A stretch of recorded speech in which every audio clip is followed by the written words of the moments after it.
आप सबका वेलकम है सृजन द सेल फोरम के इस बिल्कुल नए वीडियो में।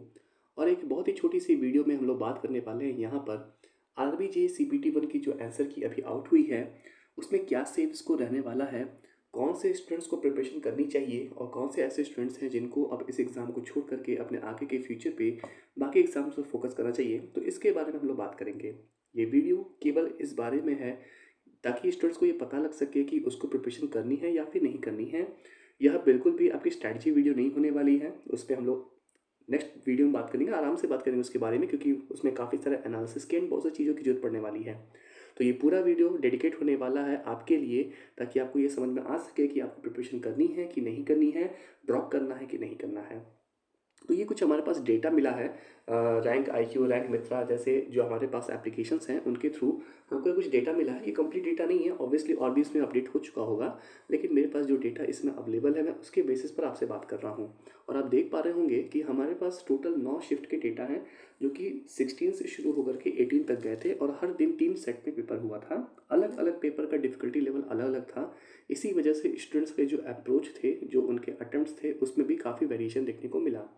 ऑब्वियस सी बात है, चूंकि पेपर का पैटर्न सेम था लेकिन उनके क्वेश्चंस का लेवल अलग अलग आया। किसी में करंट अफेयर्स काफ़ी टफ आ गया, किसी में मैथमेटिक्स काफ़ी लेंदी आ गया, जिसकी वजह से जो अटेम्प्ट है वो वेरी किया है।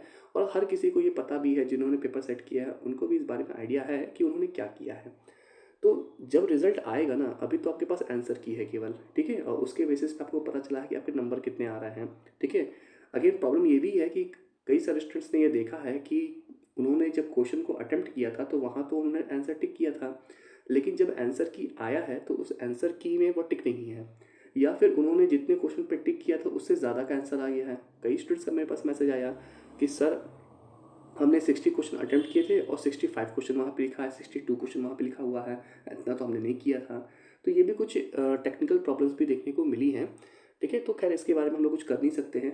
आई डोंट थिंक कि आरआरबी इस पे कोई काम करेगा, क्योंकि इसको सही करने का और नापने का भी उनके पास कोई पैमाना नहीं है।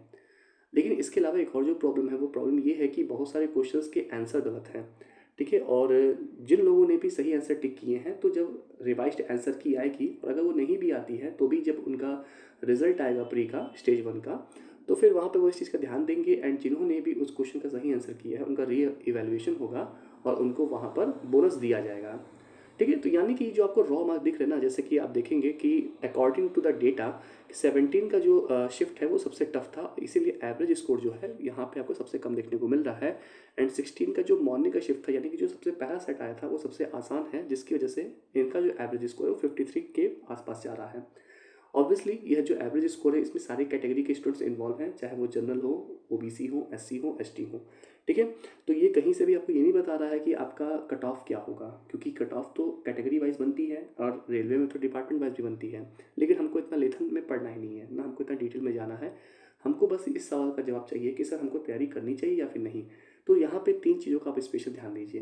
पहला चीज़, आपके जो भी स्कोर आए हैं उसमें जहाँ तक मुझे लगता है आपको 4-5 नंबर का इंक्रीमेंट देखने को मिलेगा, क्योंकि जो आंसर गलत है वो सही होंगे, तो वहाँ बोनस भी मिलेंगे एंड नॉर्मलाइजेशन में भी डिफरेंस देखने को मिलेगा। हो सकता है नंबर बढ़े, हो सकता है अगर आपका पेपर बहुत आसान था तो घटे, जो कि बहुत ही कम उम्मीद है, लेकिन होने को कुछ भी हो सकता है, ये इंडिया है, ठीक है। तो आपको जो नंबर मिला है उसमें वेरिएशन देखने को मिलेगा। पहली चीज़ तो ये है। दूसरी दूसरी चीज़ ये है कि अगर आप जनरल कैटेगरी से बिलोंग करते हो, ठीक है, ईडब्ल्यूएस वगैरह की मैं बात नहीं कर रहा हूँ, मैं प्योर जनरल कैटेगरी की बात कर रहा हूँ, आपके पास किसी तरह का कोई सपोर्ट सिस्टम नहीं है, तो फिर अगर आपके 50 नंबर से ज़्यादा आ रहे हैं, भाई आप तैयारी करो, ठीक है। 50-55 के आसपास अगर आपका नंबर आ रहा है तो आप तैयारी करिए, क्योंकि आप एवरेज स्कोर यहाँ पर देख पा रहे हैं। मैं अगेन इस बात को रिपीट करता हूँ, ये कट ऑफ नहीं है, ठीक है, लेकिन फिर भी अगर आपका 50 से 55 के बीच में आ रहा है, आप किसी भी जोन से बिलोंग करते हो, आप प्रयागराज से हो, आप चाहे भोपाल से हो, मुंबई से हो, कहीं से भी आप तैयारी करो। और अगर आप ओबीसी, एससी, एसटी कैटेगरी से बिलोंग करते हैं और आपका स्कोर 45 से 50 के बीच में आ रहा है, तो भी आपको तैयारी करनी चाहिए, ठीक है। मैं तो कहता हूँ अगर 40 से ऊपर आ रहा है तो भी तैयारी करो। कारण क्या है मेरा कहने का? कारण ये है कहने का कि 20-25 दिन में रिजल्ट आ जाएगा, लेकिन 20-25 दिन आप हाथ पे हाथ रख के बैठोगे तो हो नहीं, ठीक है। इसलिए आप यूट्यूब पे कट ऑफ मत खेलो, ठीक है। बहुत लोग कट ऑफ बना करके इसमें व्यूज़ छाप रहे हैं, मैं वो नहीं चाहता। मैं बस आपको ये चीज़ कहना चाहता हूँ, देखो सीबीटी 2 का जो आपका सिलेबस है ना, उसमें टेक्निकल है 100 नंबर का, जो कि हर एग्ज़ाम के लिए सेम है, ठीक है। और आने वाले समय में आपके पास बहुत सारे एग्ज़ाम्स लगे हुए हैं, तो आप जिस पेस पे पढ़ रहे थे उसी पेस को कंटिन्यू रखो। फिजिक्स एंड केमिस्ट्री आपने पढ़ा ही हुआ है CBT 1 के लिए, तो उसको पढ़ने की ज़रूरत है नहीं। रही बात यहाँ पे कंप्यूटर की एंड इन्वायरमेंट की, ठीक है, इन्वायरमेंट एंड इकोलॉजी की, तो आप कंप्यूटर पढ़ना शुरू कर दो। आप डेली बेसिस पे स्टडी को कंटिन्यू करो एंड सिविल इंजीनियरिंग दबा के पढ़िए, क्योंकि वो आगे के एग्जाम्स में काम आएगा। ये नहीं कि एग्जाम्स नहीं है सर अभी 3-4 महीने, क्यों नहीं है, राजस्थान के एग्ज़ाम है और आपके भी अलग अलग स्टेट से आप बिलोंग करते होंगे, वहाँ पे भी अलग अलग एग्जाम्स आने वाले हैं। तो मेरा कहना ये है कि आप अपने 8 घंटे की जो स्टडी चल रही थी उसको कंटिन्यू रखिए, जिसमें कि आप लगभग 6 से 7 घंटे टेक्निकल पढ़ो और 1 घंटा आप कंप्यूटर पढ़ लो, ठीक है। 15-20 दिन के अंदर आपका आ जाएगा रिजल्ट, आ जाएगा, आपको क्लियर पता चल जाएगा कि भाई आप आगे के लिए क्वालिफाई है कि नहीं। लेकिन 15-20 दिन वेस्ट मत करो। तो अगर आप जनरल कैटेगरी से बिलोंग करते हैं एंड 50 नंबर से अधिक आ रहा है तो आपको एग्ज़ाम की तैयारी करनी चाहिए। एंड अगर आप OBC EW से बिलोंग करते हैं और आपका 45-50 के बीच में आ रहा है तो आपको तैयारी करना चाहिए। SC ST कैटेगरी से बिलोंग करते हैं 40+ आ रहा है तो आपको तैयारी करना चाहिए। ये एक रफली मैंने आपको बता दिया। अगेन ये कोई कट ऑफ प्रेडिक्शन की वीडियो नहीं है, मैं बस आपको ये बताना चाह रहा था कि आपको तैयारी कब करनी चाहिए, ठीक है। तो मैं आपको एक रफली मैं लिख दे रहा हूँ, ठीक है, कि अगर आप बिलोंग करते हैं किससे, जनरल कैटेगरी से, और आपका 50+ आ रहा है तो तैयारी करिए, ठीक है। अगर आप OBC या फिर EWS से बिलोंग करते हैं और आपका जो नंबर आ रहा है वो 45+ आ रहा है तो आपको तैयारी करनी चाहिए।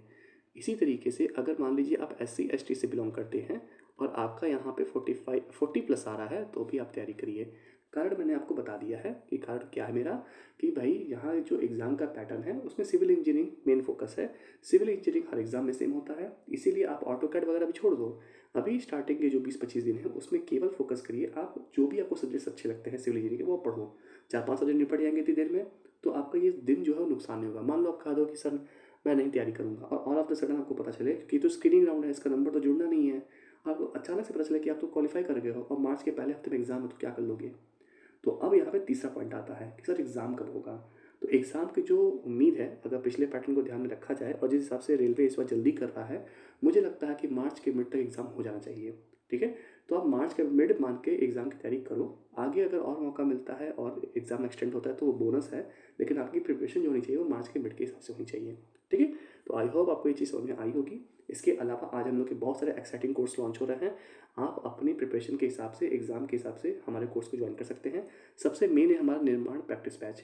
निर्माण प्रैक्टिस बैच अलग अलग एग्ज़ाम्स के लिए निकाला गया है। जैसे कि अगर आप UPSSC JEE के लिए कर रहे हैं तो उसके लिए अलग प्रैक्टिस बैच है। SSC की तैयारी कर रहे हैं तो उसके लिए अलग प्रैक्टिस बैच है। UPPSC AE वालों के लिए अलग प्रैक्टिस बैच है और RRB JEE CPT 2 के लिए अलग प्रैक्टिस बैच है। तो आप जिस भी एग्ज़ाम की तैयारी कर रहे हैं आप उस प्रैक्टिस बैच को ज्वाइन कर सकते हैं। फ़ीस 1600 रुपये है, लेकिन अभी स्टार्टिंग में एडमिशन के लिए आपके पास ऑफर है। आप 800 रुपये में 799 रुपीज़ प्लस टैक्सेस के रूप में आप इन कोर्स में एनरोलमेंट कर सकते हैं। राजस्थान JEE की तैयारी कर रहे हैं तो नॉन टेक्निकल का हमने बहुत ही बढ़िया कोर्स बनाया है, बहुत ही अच्छे कंटेंट उसमें दिए हैं और वैसा कंटेंट आपको नहीं मिलेगा कहीं भी, इस चीज़ की गारंटी हम देते हैं आपको। 150 से ज़्यादा PDF नोट्स देंगे, साथ ही साथ में आपको नोट्स के साथ राजस्थान GK के नोट्स के साथ आपको 30 से ज़्यादा टेस्ट सीरीज़ के टेस्ट भी देखने को मिलेंगे। यानी कि आपको एक ही पैकेज में आपको टेस्ट सीरीज़ भी मिल जाएगा और आपको राजस्थान GK का पूरा नोट्स मिल जाएगा। इसके अलावा हमने RRB JEE और राजस्थान JEE के लिए टेस्ट सीरीज़ भी लॉन्च की है, जो कि आज से आपको एप्लीकेशन पर देखनी शुरू हो जाएगी। तो चलिए इस वीडियो को यहीं पे रैप अप करते हैं और उम्मीद करता हूँ कि आपको ये वीडियो बेनिफिशियल लगी होगी। अगर अच्छी लगी है तो वीडियो को लाइक करना, हमारे चैनल पर नए हैं तो सब्सक्राइब करिएगा।